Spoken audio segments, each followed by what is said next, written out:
Hello welcome to Pangan fiction. मेरा नाम है सार्थक तुर्की और 2 महीने के बाद मैं फिर लौट आया हूँ एक ओवरव्यू लेकर। और आज के इस वीडियो में हम बात करने वाले हैं the most anticipated film Devara part 1 की।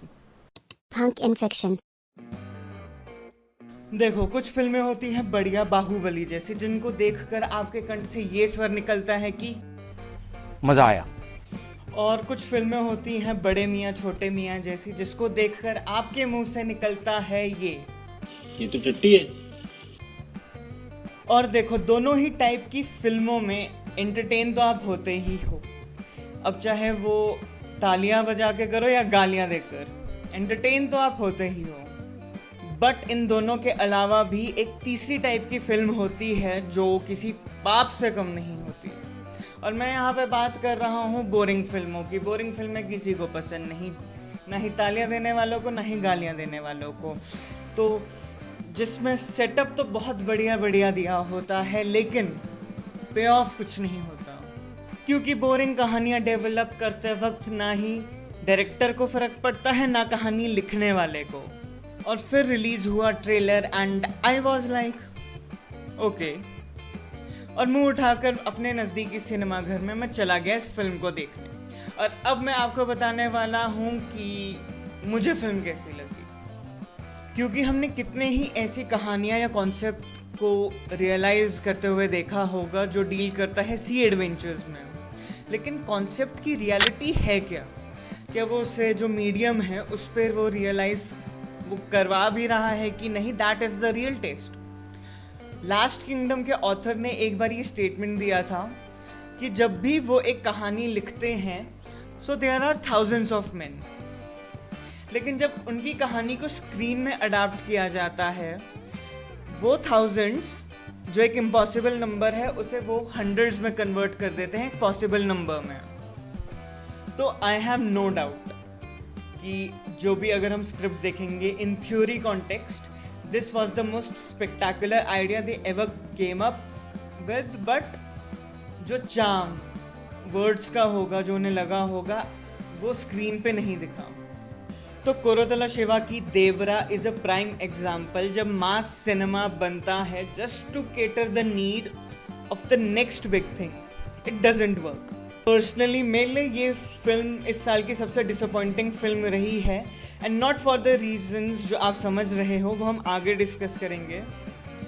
क्योंकि वैसे भी पिछले हफ्ते आई थी युद्धरा, और जब उसका ट्रेलर देखा था एंड आई वाज लाइक कि this film is hot trash. अगर फिल्म के ओवरऑल नैरेटिव की बात करें तो फिल्म स्टार्ट होती है 1990s में, जहाँ पे कुछ पुलिस ऑफिसर ढूंढ रहे होते हैं एक गैंगस्टर को। और यहाँ से तुमको फीलिंग आएगी एक थ्रिलर की, और देखकर मज़ा भी आएगा, लेकिन धोखा मत खाना। क्योंकि ये सीन इस फिल्म में उतना ही रेलेवेंस रखती है जितना तीर्थ परसाना तुम्हारे जीवन में। और ढूंढते ढूंढते वो पहुंचते हैं बाबा प्रकाश राज के पास, जो फिर डायलॉग मारता है उनको, डर को पार करना है तो देवों की कहानी सुनो, डर को समझना है तो देवरा की कहानी सुनो। और समय और पीछे होता है and we are in the 1980s, और बाबा प्रकाश राज इतिहास बताते हैं अपने गांव का। और यहाँ से चीज़ें इंटरेस्टिंग होती है, लेकिन धोखा मत खाना। और इतिहास बताते बताते वो ये बताते हैं कि ये गांव कभी क्षत्रिय देता था, वॉरियर्स देता था, लेकिन इंडिपेंडेंस के बाद अब ये गांव सिर्फ स्मगलर और लुटेरे ही देता है। और स्मगलर्स की इन टोली को लीड कर रहा होता है देवरा, भैरा, कुंजरा और रायप्पा। और ये सब कर रहे होते हैं वो मुर्गा नाम के एक आदमी है उसकी छत्र छाया में, और उसके साथ है डीएसपी तुलसी। और एक दिन स्मगलिंग करते करते उन्हें पकड़ लेते हैं कोस्ट गार्ड्स, और कोस्ट गार्ड्स कहते हैं कि आप ही के पूर्वजों की कहानियां सुन सुन के हम कोस्ट गार्ड्स बने हैं। और एक जेनेरिक डायलॉग मार के उन्होंने देवरा को ये भी कन्विंस कर दिया कि कितना गलत है वो, उसे अपने तरीके बदलने की ज़रूरत है, उसे सुधार करने की ज़रूरत है। जैसे तो हमने ये देखा ही ना हो कभी फिल्मों में, वेरी न्यू। और स्मगलिंग ना करने देने पर कुंजरा और बेहरा की लड़ाई हो जाती है देवरा से। वो जितने भी स्मगलर्स बेचते थे देवरा मौत के घाट उतार देता था। मौत के घाट नहीं उतार देता था लेकिन अधमरा करके छोड़ देता था कि स्मगलिंग मत करो। तो अब उन लोगों को लगा कि समय आ गया है कि देवरा को मार दें, और उन्हें पता था वो उसे सामने से नहीं मार सकते, इसलिए उसको भांग जैसा कुछ पिलवा के वो उसे नशा करवा देते हैं और एक आर्मी भेजते हैं कि इस बार तो देवरा बस गया। लेकिन टू आवर सरप्राइज एक एक को मौत के घाट उतार देता है वो, और खुद गायब हो जाता है। तो जो अटैक होता है उसमें कुंजरा भी मर जाता है। उसका बेटा ये प्रतिज्ञा लेता है कि देवरा को मैं अपने हाथ से मारूंगा, और जैसा कि देवरा गायब हो जाता है तो बेहरा को लगता है कि यही तो मौका है, स्मगलिंग फिर कर सकते हैं क्योंकि देवरा तो गया। तो इस बारी भी जो स्मगलर्स जाते हैं स्मगलिंग करने के लिए वो अधमरे होके लौट आते हैं, और गांव के लोगों में ये डर बैठ गया कि गलत करोगे तो देवरा आएगा और मौत के घाट उतारेगा। और इसी बात को गुजर जाते हैं 12 साल, और क्या आपको पता है कि उसका एक हमशक्ल बेटा भी है और उसका नाम है वरा। वैसे तो उसका नाम वर्धन है लेकिन सब वरा वरा ही चिल्लाते हैं, और वो काफ़ी डल आदमी है, डरपोक है, और इससे ज़्यादा उसका कुछ कैरेक्टर ट्रेट है नहीं इतना, और झूठ बोलता रहता है, बस इससे ज़्यादा कुछ है नहीं। और बेहरा की बात करें तो बेहरा देवरा से बदला लेने के लिए 12 साल पहले उसने कुछ बच्चों को अडॉप्ट कर लिया, और वो उन्हें मतलब रूथलेस बनाता है, अपनी एक प्राइवेट आर्मी खड़ी करता है कि हाँ अब अगली बार हम उतरेंगे तो देवरा का सर काट के लाएंगे। और एंड आते आते ये पता चलता है ये पूरी फिल्म एक कॉन्स्पिरेसी थी, क्योंकि देवरा तो 12 साल पहले मर चुका। देवरा के नाम पे उसका बेटा स्मगलर्स को कर रहा है अधमरा, और खुद को दिखा रहा है कि भाई मैं तो बहुत डल आदमी हूँ, मैं मच्छर नहीं मार सकता। और क्लाइमैक्स आते आते मेरी जीवन ज्योति जो बुझने लगी थी भड़क उठी, क्योंकि फाइनली फिल्म तो खत्म हुई, लेकिन फिर मेरा दिल बैठ गया क्योंकि अभी पार्ट 2 आने वाला है।